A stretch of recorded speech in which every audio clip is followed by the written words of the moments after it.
How are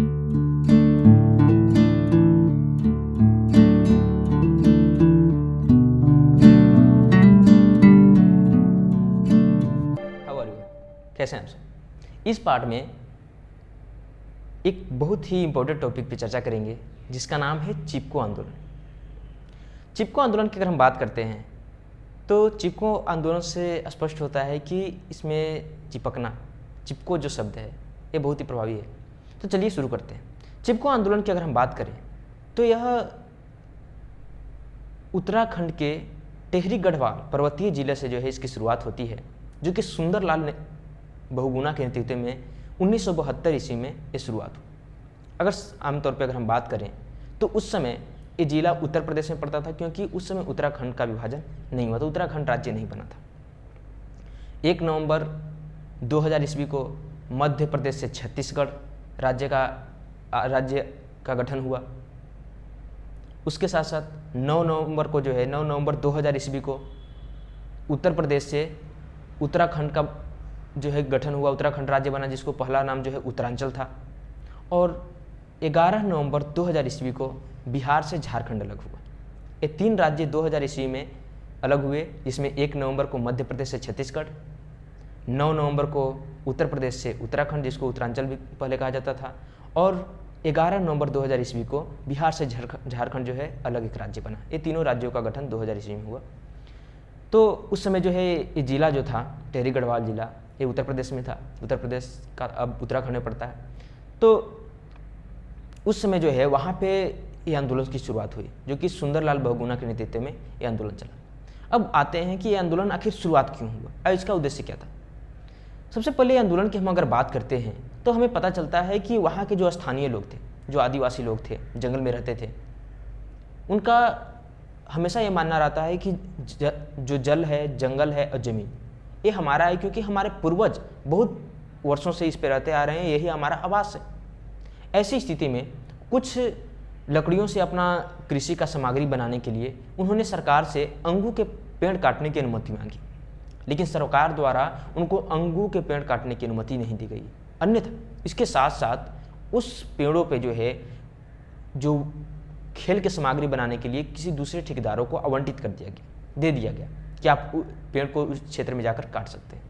ऐसी स्थिति में उस क्षेत्र के लोग जो थे, रहने वाले लोग थे, उनको सरकार के विरोध में उन्होंने आवाज़ उठाना शुरू किया, क्योंकि इनका आवास ही जल, जंगल और ज़मीन है।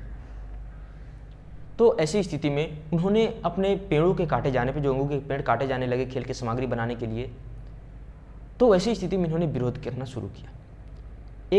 इस विरोध में उन्होंने कई मांगे और भी बढ़ा दिए, जैसे कि पहला तो सबसे प्रमुख रूप की पर्यावरण को हानि हो रहा था, इनके जो आवास था उसको छीना जा रहा था। उसके साथ साथ जो न्यूनतम उस समय जो पेड़ों को कटाया जा रहा था, तो जो पुरुष लोग थे उनको ठेकेदार लोग शराब पिलाते थे, शराब पीकर उनसे काम लेते थे और उनको खास मजदूरी भी नहीं देते थे। तो एक आवाज़ इसलिए भी उठा कि न्यूनतम मजदूरी क्या है, न्यूनतम मजदूरी को लेकर भी जो है आवाज़ें उठी।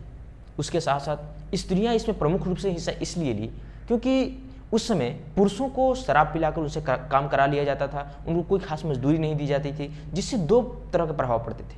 एक तो कि उनका आर्थिक स्थिति खराब हो रहा था, उसके साथ साथ जो पुरुष लोग थे वो शराब पीकर घर पे आते थे, तो कई तरह के ऐसे कार्य करते थे जिससे महिलाओं को बहुत ज़्यादा समस्याओं को झेलना पड़ता था। अब इतनी सारी समस्याओं को लेकर और पेड़ लगातार दिन पे दिन काटे जा रहे थे ठेकेदारों के द्वारा, तो महिलाओं प्रमुख रूप से इसमें सक्रिय हुए और शराब ठेका के विरोध में भी इन्होंने आवाज़ उठाया। और पेड़ों से चिपककर जो अंगू के पेड़ काटे जा रहे थे, उन पेड़ों से चिपककर इन्होंने ये आवाज़ उठाई कि जब तक इस पेड़ की कटाई की रोका नहीं जाएगा तो हम इस पेड़ के साथ साथ हमें भी काट दिया जाए। अब इन्होंने पेड़ों से चिपककर यह सरकार से मांग की कि हमारी मांग को पूरी किया जाए और जो जंगल को समाप्त किया जा रहा है, जो यहाँ पेड़ों को काटा जा रहा है, उस पर रोक लगाई जाए। और उन्होंने अपना प्राण के बलिदान देने के लिए उन्होंने पेड़ से चिपककर ये आंदोलन का प्रमुखता को बढ़ा दिया कि अगर पेड़ को काटना है तो सबसे पहले हमें काटना होगा और हमें काटने के बाद ही आप पेड़ों को काट सकते हैं। ये आंदोलन बहुत ही प्रभावी रूप से अन्य क्षेत्रों में फैलना शुरू हो गया। ये आंदोलन इतना तेजी से फैला जिसके कारण सरकार को अंततः इस आंदोलन को उस समय 1980 ईस्वी में इंदिरा गांधी की सरकार थी और इंदिरा गांधी ने इस जो आंदोलन का था और इससे पहले भी सरकार ने इसे 15 वर्षों के लिए प्रतिबंधित कर दिया कि उस क्षेत्र में, उस हिमालय क्षेत्र में 15 वर्षों तक कोई वनों की कटाई नहीं की जाएगी, जिससे कि यह चिपको आंदोलन सफल रहा, जो कि सुंदरलाल बहुगुणा के नेतृत्व में चलाया गया था और ये अपने मुख्य उद्देश्यों को पूर्ति करने में भी सफल रहा, जिसके कारण इसका अगर प्रभाव अगर हम देखें तो 1980 ईस्वी का वन संरक्षण अधिनियम आया। उसके साथ साथ पर्यावरण के लिए जो है अनेक पर्यावरण मंत्रालय बनाया गया ताकि पर्यावरण पर ध्यान दिया जाए और इस प्रकार की आगे घटनाएं ना हो। उसके साथ साथ अगर हम बात करें तो 1987 ईस्वी में इसको जो है सम्यक जीविका पुरस्कार से इस आंदोलन को सम्मानित किया गया।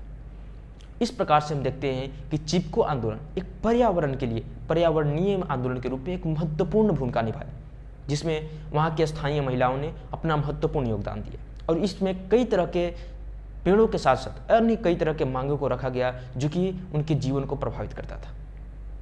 तो इस प्रकार से उनकी मांगों को भी पूरी की गई। तो इस पार्ट में इतना ही चिपको आंदोलन, अगले पार्ट में मिलते हैं फिर से। धन्यवाद।